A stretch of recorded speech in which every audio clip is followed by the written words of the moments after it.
नमस्ते, मैं सूरज आपके अपने इस YouTube चैनल में आपका हार्दिक अभिनंदन करता हूँ। आज की वीडियो में हम जानेंगे महर्षि वाल्मीकि रामायण में श्री राम, लक्ष्मण, सीता जी का वन की ओर प्रस्थान और महाराज दशरथ का विलाप। तो आइए शुरू करते हैं। अयोध्या कांड सर्ग 33। वन की ओर प्रस्थान।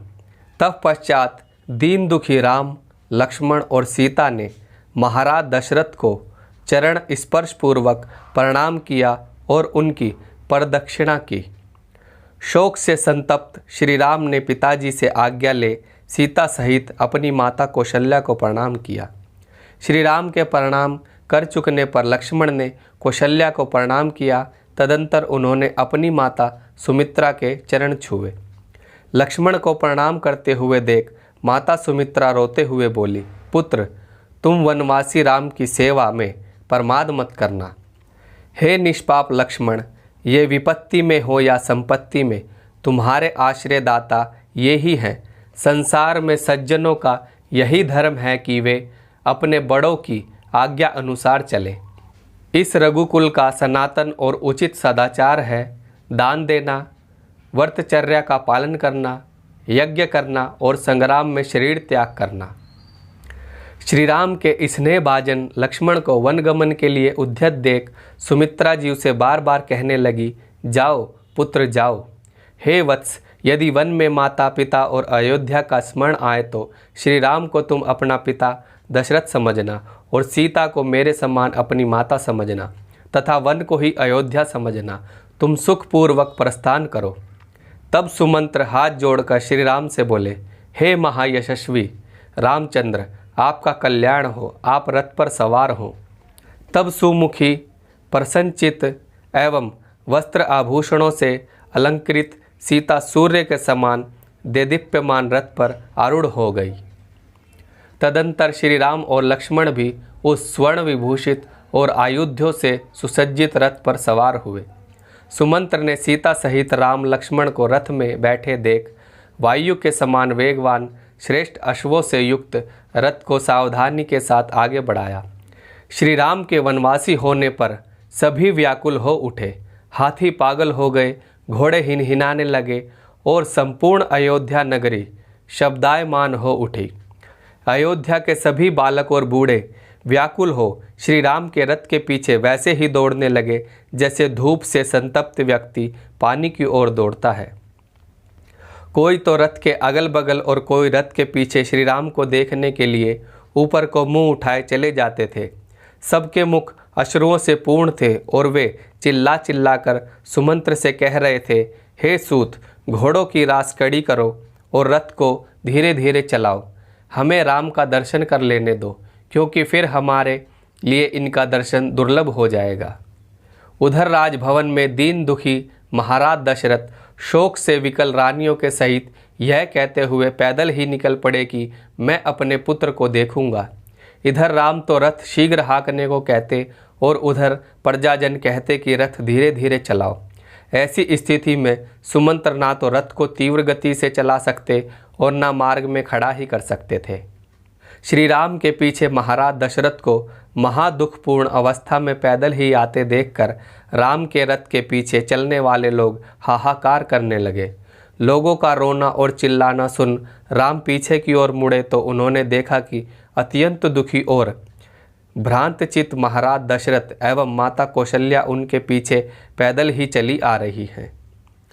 सदा सवारी पर चलने वाले, जिन्होंने कभी सुख को छोड़ दुख जाना ही नहीं, उन्हें रथ के पीछे पैदल चलते देख श्री राम ने सुमंत्र से रथ को शीघ्र हाँकने के लिए कहा। इधर तो महाराज दशरथ सुमंत्र से कहते थे, ठहरो ठहरो। उधर श्री राम कहते थे, जल्दी चलो जल्दी चलो। उस समय सुमंत्र की वही दशा हुई जो दो चक्रों के बीच में आए मनुष्य की होती है। वे किंग कर्तव्य विमूढ़ हो गए कि किसकी आज्ञा का पालन करें। श्री राम ने सुमंत्र से कहा, जब तुम लौट कर आओगे और महाराज पूछे कि तुमने रथ क्यों नहीं ठहराया तो कह देना कि अत्यंत कोलाहल के कारण मैंने आपकी बात नहीं सुनी, क्योंकि इस समय जो दुख हो रहा है वह यहाँ ठहरने से और भी अधिक होगा। तब श्री राम की आज्ञा पा और नगर निवासियों को वापस लौटाने के लिए कह सुमंत्र ने चलते हुए घोड़ों को और शीघ्र हाँकने का प्रयत्न किया। जब रथ शीघ्रता से चला तो राजा के कर्मचारी एवं संबंधी तो मन से श्री राम की प्रदक्षिणा करके शरीर से लौट आए, परंतु मन से नहीं। पूर्ववासी जन मन से भी नहीं लौटे, इसलिए उनका अश्रुवेग भी नहीं थमा। जिसका शीघ्र पुनर्आगमन चाहे उसे पहुंचाने के लिए दूर तक नहीं जाना चाहिए। मंत्रियों ने इस प्रकार की बात महाराज से कही। पसीने से तर खिंचित सर्वगुण संपन्न महाराज दशरथ मंत्रियों की बात सुन रामचंद्र की ओर टकटकी लगाए कौशल्या के साथ वहीं खड़े हो गए। महाराज दशरथ का विलाप।